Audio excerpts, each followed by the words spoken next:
There are things I wish I'd never seen. Doors that should have stayed shut. And places, like Fort Detrick, where the only rule for survival is not to ask too many questions. I'm not a soldier, not a scientist either. Just a desperate out-of-work guy who took a night shift job for the money, guarding an old research facility on the outskirts of Maryland. On paper, the contract called it Medical Administrative Zone 3.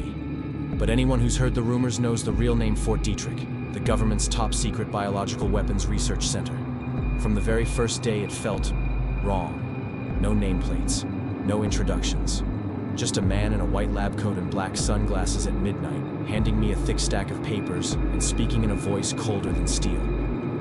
You only need to remember one thing. Follow the rules. No matter what happens, do not break them. And whatever you do, never open room 6 after 2:00 a.m. I laughed, thought he was joking, but he didn't blink. He didn't smile. And there was something in his eyes, something hollow, like he'd seen things no person should ever witness. I thought it'd be an easy shift. Sit still, stay alert, get paid. But Fort Detrick isn't a place for the naive. And by the third night, I started hearing the whispers behind the concrete walls. Children's laughter, from a room that was supposed to be empty, knocking from the inside, even though all the doors were locked. And my name, whispered in my dead mother's voice. I made a mistake. I looked inside room 6, and from that moment on, I wasn't sure if I was still me anymore. I received the list of rules on my second night. No one handed it to me. The paper was already sitting on the security desk folded in thirds. No sender, no heading. Just lines of text typed in an old courier font like something pulled from a Cold War file. At the top, bolded night shift protocol. Bio-research level 4, Fort Detrick. There were 7 rules, and the more I read, the colder I felt. Rule 1. Do not look into room 6 after 2:00 a.m. No matter what you hear or see, do not approach. I didn't need anyone to explain. The night before, I'd already heard the crying coming from that door. A woman's voice, trembling weak, repeating over and over. Please. It's cold. Let me out. I thought someone had been locked in by mistake. I stepped closer, hand reaching for the doorknob. The voice stopped. Instantly. Not like it faded away, but like it had never existed in the first place. Rule 2. If you hear footsteps behind you, don't turn around, even if they stop right at the back of your neck. At first I thought this was some psychological prank. But that night, I was doing a routine patrol down the north hallway, the one where the cameras had mysteriously been under maintenance all week. Halfway down the corridor, I heard footsteps behind me. Soft. Steady. About 10 feet back. I stopped walking. The footsteps stopped. I took another step. They resumed closer this time. There was no breathing, no dragging, just exact delayed mimicry of my own steps. I followed the rule. I didn't turn around. But when I got back to the guard room, there was a long, thin scratch across the back of my uniform, like something had reached out to gently touch me, and vanished. Rule 3. If the security monitor turns gray, do not touch the system. Stay still.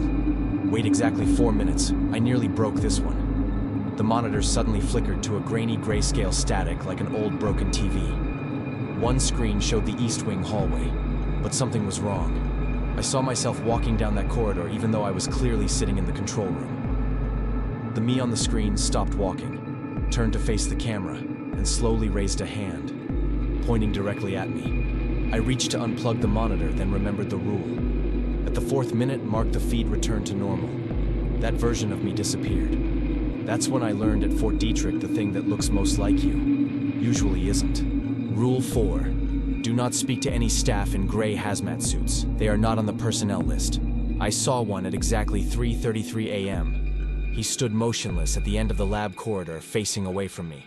Not moving. Not speaking. I called out. No response. I walked closer slowly until I was just a few steps behind. He turned. No face. Just a gas mask. And behind the mask, nothing. No head. no neck, just the empty shell. I stepped back, ran, looked over my shoulder, and he was gone. Rule 5. If the phone rings at exactly 2:17 a.m., do not answer, no matter how familiar the voice sounds. One night it was my father's voice. He died of cancer 6 years ago. "Son, it's Dad. It's cold." I nearly answered, but remembered the rule just in time. Temporary conclusion. I started to realize these rules weren't designed to protect me from this place. They existed to protect the outside world from what's trapped inside. But what I didn't expect was I was about to break Rule 1, because Room 6 opened on its own on the 7th night. I remember that night clearly, the 7th night, because it had been raining since the afternoon, and the entire research facility lost satellite connection. No one came in, no calls, no radio. Just me, this building, and those damned rules. I thought I'd gotten used to the strange things, but that night, everything shattered. 200 a.m., first sign. I was reviewing the previous night's security footage when the monitors started flickering. The feed from the west wing, the hallway where Room 6 was located, became distorted. Not black, not offline, but something else. Like breath fogging up the lens, as if something alive was exhaling onto the camera. I glanced at the clock, 2:00 a.m. Right then, an internal alarm went off. But there were no flashing lights, no official alerts on the system. Just a sound, whispering. From inside the intercom speaker, a slow, drawn-out voice, calling my name. 2:04 a.m., Room 6. Opens itself. I ran to the west wing against every rule I'd been given. Room 6, sealed with a magnetic lock, was cracked open, just slightly. No light inside, no sound. Just a cold gust of air seeping out heavy with the stench of metal and rotting flesh. I knew I shouldn't go near it. I knew I shouldn't look inside. But my legs, as if no longer mine, took one step at a time toward the door. And then I saw it. Inside Room 6. Nothing. No equipment, no desk, no personnel. Just a bare room, cracked tile floor, concrete walls peeling from old moisture. And in the center, a figure. It stood with its back to me, tall, thin, head crooked unnaturally to one side, clad in what looked like a ragged old patient gown. I swallowed hard, stepped back. It didn't move. Not until it began to mimic me awkwardly like a puppet with broken strings. I turned my body. It turned too. I raised my hand. So did it, but its arm bent the wrong way, limp, like it had no bones. I almost screamed. But then, it spoke. "Son, it's me. I'm so cold. Let me out." It was my mother's voice. She died 10 years ago. 2:09 a.m., camera 4 comes back online. I bolted back to the control room. The cameras came back online. I rewound the feed from just minutes earlier. And what I saw made my blood run cold. I saw myself standing in front of Room 6, but me in the video was holding someone's hand. Something tall, faceless, was pulling me into the room. I don't remember that. I remember running, but the footage said otherwise. 2:12 a.m., am I still me? I sat in the corner of the security room, heart pounding. Then I noticed it. On my forearm, a small injection mark, the skin around it red and swollen, like someone had injected something into me. I never gave myself a shot, and I never blacked out during my shift. Something had touched me, or maybe I walked in willingly. I started to doubt everything. My memories weren't lining up. I began hearing whispers even when no one was there. I quit the next morning, but when I showed up at HR, they said I was never hired. My file gone, my ID invalid. I left Fort Detrick, but every night since, I dream of Room 6. And tonight, I heard knocking again, from inside my closet. I had survived 7 nights. 7 nights of whispers knocking at dawn and shadows that never should have existed. I followed every rule. I thought I was safe. Until the 8th night when I broke the rules. And everything began to fall apart. 53 a.m. The phone rang again. I was watching the surveillance monitors when the desk phone rang. It was different this time. It didn't ring continuously. Just one single chime, then silence. No caller ID, just a faint flickering message on the screen. Look where I stood up, checked every camera, checked. 1:58 a.m., camera 7. Room 6 wide open. Camera 7 pointed at the hallway outside room 6, showed the door completely open. Not cracked, fully open. As if something or someone was waiting for me to step inside. No lights inside, but I could see a faint figure standing deep in the room. One hand gently waved at me, as if beckoning me to come closer. I turned away. I remembered rule number 1. Don't approach. Don't look inside room 6 after 2 a.m. But then, my mother's voice echoed in my head. Son, I'm cold. Just once, please. 2:00 a.m. The rule is broken. I stood up. I don't even know why I did it. Something compelled me, as if the decision was no longer mine. I left the control room, left the flickering monitors behind, step by step. I approached room 6. The door stood wide open like a gaping mouth waiting to devour me. I stepped in. 2:01 a.m., inside room 6. Cold. So cold it hurt inside my bones. No lights. Just a dead heavy silence, like this place didn't belong to the world I knew. I took a few steps in, and then heard the door slam shut behind me. I turned, no handle. Just a solid concrete wall. I was locked in. 2:03 a.m., the ones who look like me. I turned around.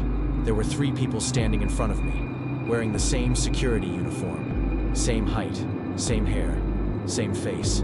They were me. One of them smiled a crooked, unnatural grin. Then all of them started to whisper. Things I couldn't understand. But one word kept repeating, replace. 2:05 a.m., the takeover. I collapsed. Couldn't move. My body felt numb like it had been drugged. One of the me stepped closer, leaned down. Its eyes were empty, hollow like pits. It whispered, I've been waiting so long. Then it lifted me, dragged me like a puppet. I screamed, tried to resist, but nothing came from my throat. Just before I blacked out, I saw that me. Put on my uniform and walk out of room 6. I woke up in the guard room. Everything seemed normal, except for one detail. The watch on my wrist, it wasn't mine. It was an old scratched analog watch. I clearly remembered wearing a brand new digital one. I looked into the mirror, still my face. But the eyes, they weren't right. I'm not sure who I am anymore, or worse. I'm not sure the thing inside this body is still me. People think horror is monsters, blood, screams. They're wrong. Real horror is when you look into a mirror and doubt the thing looking back. That's where I've been since the night I broke the rules, since I stepped into room 6. Or rather, since something stepped out. Morning after, subtle changes. The first signs were small. My reflection in the mirror blinked half a second late. When I lifted my hand to touch my face, it hesitated, only for a moment. But I saw it, like it had to remember how to be me. Then came the dreams, if you can even call them that. The dreams, or warnings. I wake up every night at 2:06 a.m., the exact time I entered room 6. And every night I see the same thing. I'm lying on a metal table. My eyes are open, but my body won't move. Figures in hazmat suits stand over me. One of them leans in and whispers, "You're still inside. He's just using your face." I wake up gasping, sweating, sometimes with blood under my fingernails. But I don't remember scratching anything. My body isn't mine. One morning I noticed something else. I was right-handed. Always had been. But now, I instinctively reached for my coffee with my left. My handwriting changed. Subtle at first, the loops were narrower, the pressure lighter. Then it wasn't my writing at all. One note I left for myself, "Do not return," was crossed out, replaced by a neat line underneath it. "It's already too late." Voices in the silence. I stopped answering phone calls, even from my sister, because every time I picked up, it wasn't her voice, it was mine, from the other end of the line, saying things I didn't remember saying, finishing my thoughts, One night I heard myself whisper into the receiver, "You're the copy. I'm the original, and I want my life back." The mirror incident. 3 days ago, I smashed the bathroom mirror because I caught my reflection smiling when I wasn't. And worse, it didn't stop after the glass shattered. In every shard, I could still see it grinning piece by piece, like it was enjoying the collapse, testing reality. I tried to prove to myself I was still me. Fingerprints, DNA swab, old medical files, nothing matched. Even the birthmark on my ribs, a small brown speck I'd had since childhood, was gone. Or maybe it never belonged to the one in this body now. No one notices people treat me the same. Co-workers nod. The barista remembers my order. But every so often, a stranger will pause.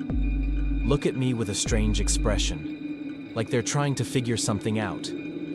One old man at a gas station stared at me and said, "You're wearing him well." But the eyes always give it away. I'm not afraid of dying anymore. I'm afraid I already did. I don't know where the real me is. Maybe I'm trapped inside, watching, screaming. Maybe I'm just an echo, a perfect replica doing things I was never meant to do. But I do know this. Every night I feel it getting stronger, the thing wearing my face, and I'm starting to agree with it. They say warnings come before disaster. But what if the warning is buried inside the disaster itself, whispered by those who were too late to escape? Day 1, the message on the wall.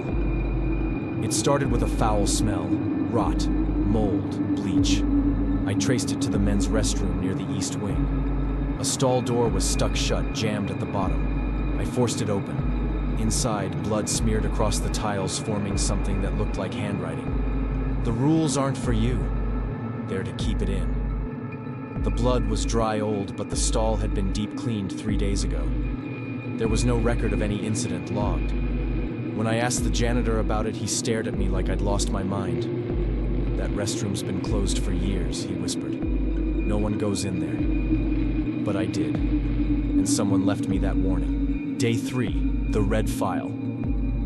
I came into work and found an unmarked red folder on my desk. No name, no code, no label. Inside were black and white photos, blurred, overexposed. Most looked like surveillance stills. But one photo stopped me cold. It was me, standing in front of room 6. But my eyes were missing hollow voids, black as ink. And behind me something tall, thin, and human hovered just out of focus. No one admitted to leaving the file.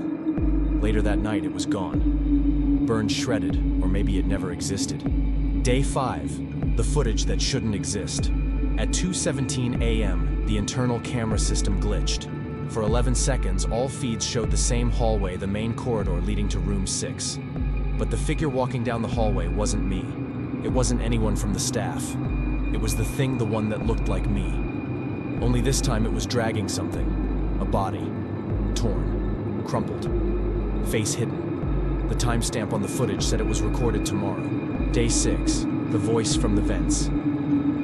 I stopped sleeping. Every time I closed my eyes, I woke to the sound of breathing from inside the air vents. Then it spoke. Not loud, just enough. They won't stop it. They need it. That's why they keep it here. I shoved my dresser against the vent. It still whispered through the walls. Day 7. The man with no badge.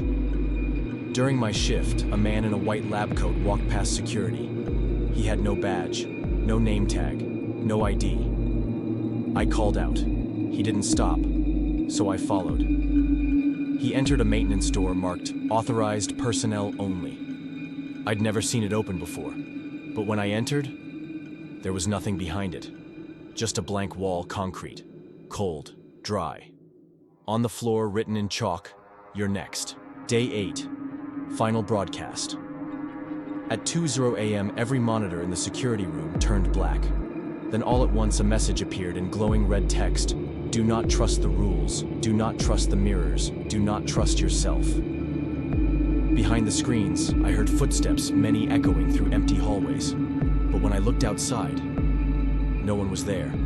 Only my own reflection, smiling. The rules were never meant to keep us safe from the outside.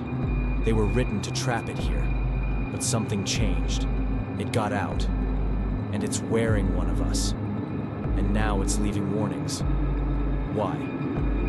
Because whatever is inside room 6 doesn't want to be alone anymore. I used to think I escaped, that after quitting everything would return to normal. But Fort Detrick doesn't let anyone leave that easily.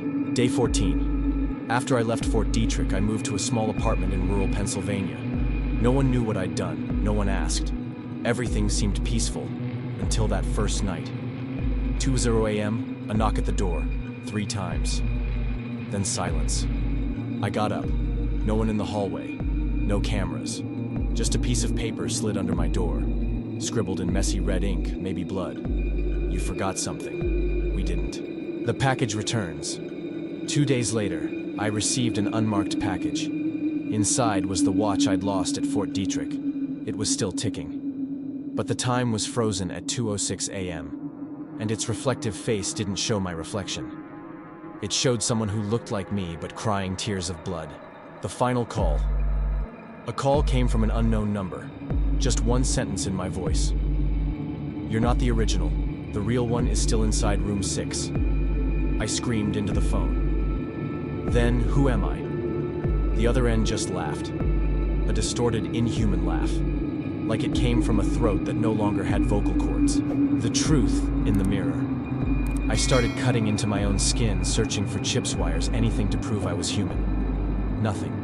No red blood. Just a thick black sludge tar-like with a metallic stench. I looked in the mirror and saw myself, the real me, knocking on the glass from the other side. I was on the other side. I never left Fort Detrick. I only dreamed I had escaped. The door back tonight, I heard the living room door creak open. No one lives with me. I stepped out. The room was pitch dark, but there was a soft blue glow coming from inside the closet. I walked closer.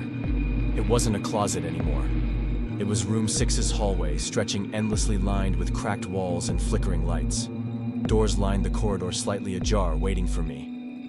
And at the end, I saw myself, staring back. I'm still here. I don't know who I am anymore. I don't know how many versions of me are out there. Maybe the one telling you this story isn't the original. Maybe I'm what walked out of room 6. Maybe I'm just a voice repeating the same story, looking for someone new to take my place. Can you hear it, that knock?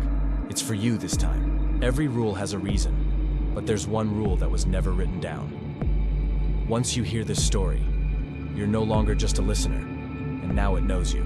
If you found this story valuable and interesting, please hit the like button. This really helps us bring you more good and valuable content.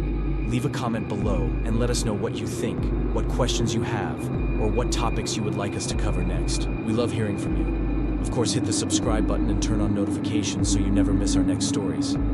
Thank you for taking the time to read my stories.